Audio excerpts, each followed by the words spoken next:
Native India TV channel ఒక సరికొత్త చర్చను ఈ మార్చి మొదటి వారం నుండి ప్రారంభిస్తుంది. అందులో భాగంగానే ప్రజలలో ఉన్నటువంటి సమస్యల మీద సుదీర్ఘకాలంగా పనిచేసిన ఉమ్మడి మెదక్ జిల్లాలో నాయకుల తోటి కూడా మనం చర్చను ప్రారంభిస్తున్నాం. నేటివ్ ఇండియా ఛానల్ కి విచ్చేసినటువంటి ఈ జిల్లాలో తెలంగాణ ఉద్యమంలో అనేక సామాజిక ఉద్యమంలో పాలు పంచుకున్నటువంటి శంకరయ్య గారు, వారిది ఆందోళన నియోజకవర్గం, వారితో పాటు మొగలయ్య గారు, ఇమ్మయ్య గారు, దేవదాస్ గారు, వీరందరూ కూడా పిల్లర్స్, ఆందోళన నియోజకవర్గంలో పిల్లర్స్ ఈ సామాజిక ఉద్యమంలో. ఈ రోజు చర్చ ఏంటంటే తెలంగాణ రాష్ట్రం కోసము గతంలో 52 నుంచి మొదలుకుంటే 69 వరకు 359 మంది ఆనాటి ఉద్యమకారులు ప్రాణాలు అర్పించారు. మొదటి దశలో అది ఒక దశ కాదు కానీ చాలా దశల్లో జరిగింది. అది 1907లోనే ముల్కీ ఉద్యమం వచ్చింది. వాళ్ళు నిజాం సంస్థానంలో ఉత్తర భారతదేశానికి చెందిన వాళ్ళను ఎంప్లాయీస్గా పెట్టినప్పుడే నాన్ ముల్కీ గో బ్యాక్ అనేది వచ్చింది. తర్వాత అది అంచెలంచెలుగా అది ఉధృతం 67, 69 అయింది. అప్పుడు చాలామంది అమరులైనరు. ఆ తర్వాత మళ్ళీ దాదాపు ఒక 50 ఏళ్ల తర్వాత మళ్ళీ మూమెంట్, సూర్యాపేట మీటింగు, గద్దార్ కానీ మిగతా వాళ్ళు ఆకుల భూమన్న కానీ కేశవరావు జాదవ్ కానీ వీళ్ళన్నీ ప్రజా సంఘాలు, బెల్లి లలితక్క తోటి అయింది. రాజకీయ ఉద్యమంగా కేసీఆర్ గారు స్థాపించినటువంటి టీఆర్ఎస్ వల్లనే అదొక రూపానికి వచ్చింది. అది వివిధ స్థాయిల్లో బాగా ముందుకు పోయింది. అన్ని రాజకీయ పార్టీలు, ప్రజా సంఘాలు కూడా ఇందులో పాల్గొన్నాయి. చాలా ఉద్యమ రూపాలు అందులో ఉన్నాయి. అయితే తెలంగాణ వచ్చిన తర్వాత ఎవరైతే కీలకంగా తెలంగాణ రావడానికి పనిచేసినరో వాళ్ళని మర్చిపోయింది నాటి తెలంగాణ ప్రభుత్వం. దీని మీదనే టీఆర్ఎస్ చేసిన మంచి పనులు ఉన్నాయి, చేయలేని కొన్ని పనులు కూడా ఉన్నాయి. ఆ అంశం వేరైనప్పటికీ ఇప్పుడు ప్రస్తుతం ఏంటంటే ప్రస్తుత గవర్నమెంట్, ముందుగా మీరు అందరూ కూడా టీవీ ఛానల్కి వచ్చినందుకు నేటివ్ ఇండియా ఛానల్ తరపు నుంచి మీ అందరికీ కూడా ధన్యవాదాలు. అయితే ప్రస్తుతము ప్రభుత్వం అభయహస్తంలో ఒక 10 డిమాండ్లు పెట్టింది. డిమాండ్లు కాదు, వాగ్దానాలు ఇచ్చింది. అందులో కొన్ని నెరవేర్చింది, ఇంకా కొన్ని ఉన్నాయి చేసేటివి. అందులో ఉద్యమకారులకు, తెలంగాణ ఉద్యమకారులు అనేటోడు ఏ పార్టీ అనేది కాదు, ఈ భూమి కోసం, ఈ తెలంగాణ స్వపరిపాలన కోసం, ఆంధ్ర ఆధిపత్య పాలనను పారదోడడం కోసం వాళ్ళ సమయాన్ని త్యాగం చేశారు. అందులో మీరందరూ నాతో పాటు మీరందరూ, నేను కూడా ఉద్యమకారునిగా చాలా చేసినాం. ఇప్పుడు చెప్పండి, మీరు కాంగ్రెస్ ప్రభుత్వం ఇచ్చిన హామీలను కొన్ని నెరవేర్చింది, ఈ హామీ కూడా నెరవేరుస్తామని చెప్పింది. దీని మీద మీ స్పందన ఏంది, అభిప్రాయం ఏంది? మీకు ముందుగా నేటివ్ ఛానల్ చైర్మన్ బీరన్న గారికి కూడా ముఖ్యంగా ధన్యవాదాలు తెలియజేస్తున్నాం. ఎందుకంటే రకరకాలుగా ఈ స్థాయికి వచ్చినటువంటి బీరన్న కూడా ఇసంటి స్టూడియో పెట్టడం చాలా అభినందనీయం. వారిని ప్రత్యేకంగా మా తరపున అభినందిస్తున్నాం. అదే రకంగా తెలంగాణ రాష్ట్రం అనేది చిరకాల వాంఛ తెలంగాణ ప్రజలది. దాన్ని ఆసరా చేసుకొని అనేక పార్టీలు తన పావులుగా కదుపుకొని 1969 కూడా ఉద్యమం జరిగింది, అమరులయ్యారు, అయినా రాష్ట్రాన్ని సాధించలేకపోయారు. కానీ 2001లో తెలంగాణ రాష్ట్రం కోసం బయలుదేరినటువంటి కేసీఆర్ గారి నాయకత్వంలో సకల జనుల సమ్మెతో ప్రతి ఒక్క వ్యక్తి, పాలు దాగే పసి పాప నుండి చనిపోయే ముసలి వరకు తెలంగాణ రాష్ట్రం కోసం ప్రతి ఒక్కరు రోడెక్కిన పరిస్థితి ఉంది. దానికోసం కేంద్ర ప్రభుత్వం మెడల్ వంచి తెలంగాణ రాష్ట్రం ఇస్తామని ఒప్పుకోవడం చాలా సంతోషకరం. తెలంగాణ రాష్ట్రం వచ్చిన తర్వాత కేసీఆర్ గారు కూడా చాలా మంచి పనులు చేశారు. అయినా ఉద్యమకారులకు ఎలాంటి పథకాలు ప్రవేశపెట్టలేదు ప్రత్యేకంగా.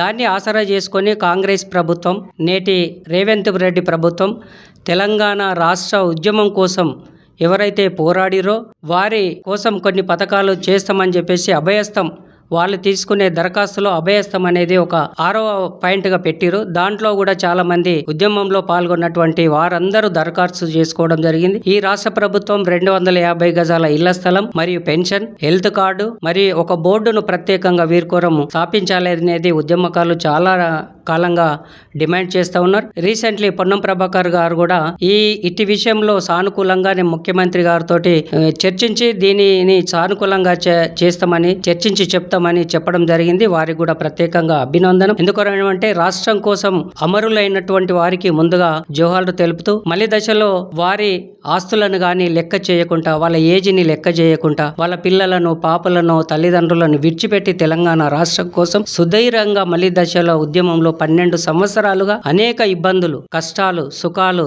తెలియకుండా రోడ్డు మీదకి వచ్చి ధర్నాలు, పోలీసులతోని దెబ్బలు, జైళ్లకు వెళ్లడం, కోర్టులకు వెళ్లడం, బైండ్ ఓవర్లు కావడం, ఆర్డీఓల దగ్గర, కలెక్టర్ దగ్గర, ఎంఆర్ఓ దగ్గర, ఉద్యమం సమయంలో బయటకు వస్తే పోలీసులతో ఒక బాధ, ఇంట్లోకి పోతే ఒక బాధ, ఇలాంటి పరిస్థితులు అనేది కూడా తెలంగాణ రాష్ట్రం తెచ్చినటువంటి ఉద్యమకారులకు ఇలాంటి పథకాలను పెట్టడం రేవంత్ రెడ్డి ప్రభుత్వాన్ని కూడా స్వాగతిస్తున్నాం. ఇది అభినందించవలసిన అవసరం ఉంది.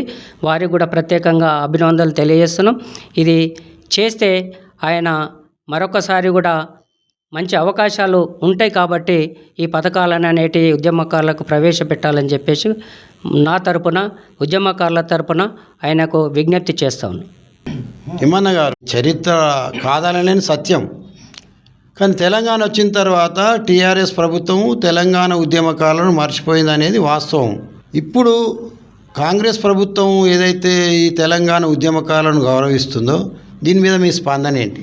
నిజంగా గిడ 2001 నుండి తెలంగాణ రాష్ట్ర సమితి ఏర్పడి అనేక ఆటుపోట్లకు తట్టుకొని తెలంగాణ ఉద్యమాన్ని సాధించే విషయంలో ఉద్యమకారులు చాలా రకాలుగా నష్టపోయినా వెనుదిరిగి చూడకుండా ఉద్యమంలో పాల్గొని చాలా రకాల విద్యార్థుల నుండి వృద్ధుల వరకు మహిళలు ఎవ్వరు తేడా లేకుండా చేసిన ఈ ఉద్యమం ద్వారానే తెలంగాణ రాష్ట్ర ఏర్పడ్డది. ఆంధ్ర పాలకుల నుండి విముక్తి అనేది తెలంగాణ ప్రజానీకానికి రావడం జరిగింది.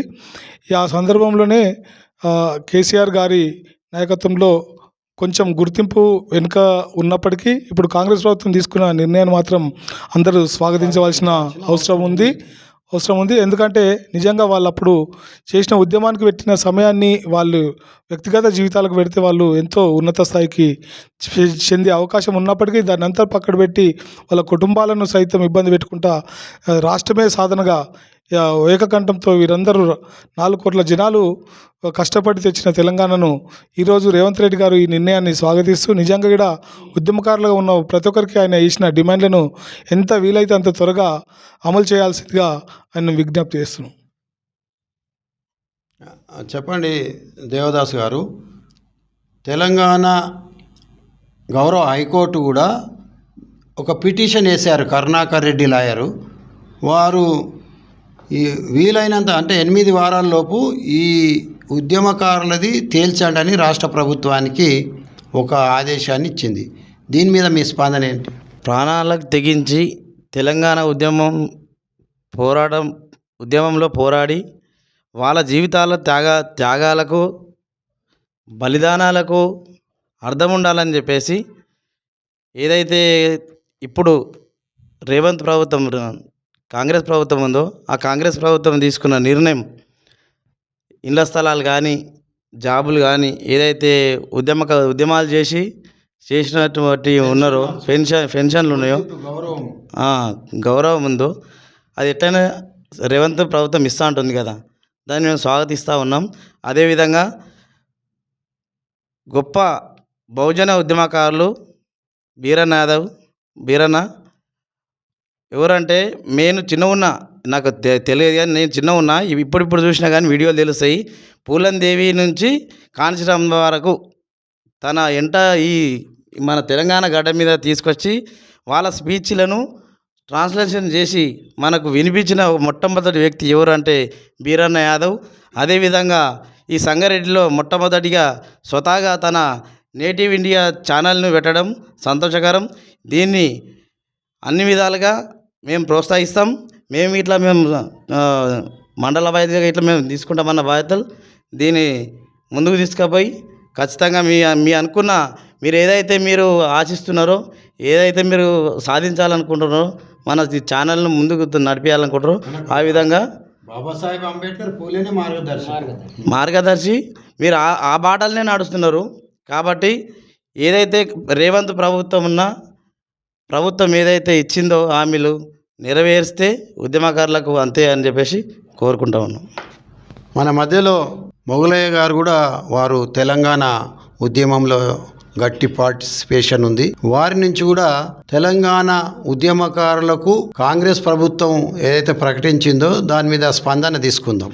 ముందుగా నెగిటివ్ ఇండియా ఛానల్ వారికి శుభాకాంక్షలు తెలియజేస్తున్నాను. అలాగే ఉద్యమకారుడు బీరయ్య యాదవ్ గారు ఈ నెగిటివ్ ఇండియా ఛానల్ను ప్రారంభించి ప్రజా సమస్యలను అన్నిటినీ బయటకు తీసుకురావాలి, సామాజిక ఉద్యమాలను చైతన్యపరచాలి, బహుజనవాదాన్ని ఈ జిల్లాలో, ఉమ్మడి జిల్లాలో, రాష్ట్రంలో బలపరచాలని ఒక ఆలోచనతో ఈ నెగిటివ్ ఇండియా ఛానల్ని ప్రారంభించినందుకు బీరయ్య యాదవ్ గారికి మరోసారి ధన్యవాదాలు తెలియజేస్తున్నాం. అట్లాగే రాబోయే రోజుల్లో ఖచ్చితంగా ఈ నెగిటివ్ ఇండియా రాష్ట్రంలోనే నంబర్ 1 ఛానల్గా కావాలని కోరుకుంటున్నాం. మరోసారి శుభాకాంక్షలు తెలియజేస్తున్నాం. ప్రధానంగా ఇప్పుడు మనకిచ్చిన అంశం ఏంటంటే రెండో మలిదశ ఉద్యమంలో ఉద్యమకారులకు తెలంగాణ ప్రభుత్వం అన్ని రకాల సౌకర్యాలు కల్పించాయి. ప్లాట్లు, పెన్షన్లు, హెల్త్ కార్డులు, సంక్షేమ బోర్డులకు ప్రకటించాలని ఏదైతే హైకోర్టు ఆదేశాలు ఇచ్చిందో ఆ ఆదేశాలను మేము ఖచ్చితంగా స్వీకరిస్తున్నాం. వాటిని హైకోర్టు ఇచ్చిన తీర్పును ఖచ్చితంగా తెలంగాణ ఉద్యమకారులకు అమలు చేయాలని చెప్పేసి కోరుకుంటున్నాం. ఎందుకంటే ఈరోజు తెలంగాణ ఉద్యమకారులతో అన్ని రకాల త్యాగాలు చేసి ఈరోజు తెలంగాణ సాధించితేనే ఈరోజు పదవులు అనుభవిస్తున్న నాయకులు కానీ ఎమ్మెల్యేలు, మంత్రులు అందరూ కూడా ఈరోజు పదవులు అనుభవిస్తూ ఉన్నారు.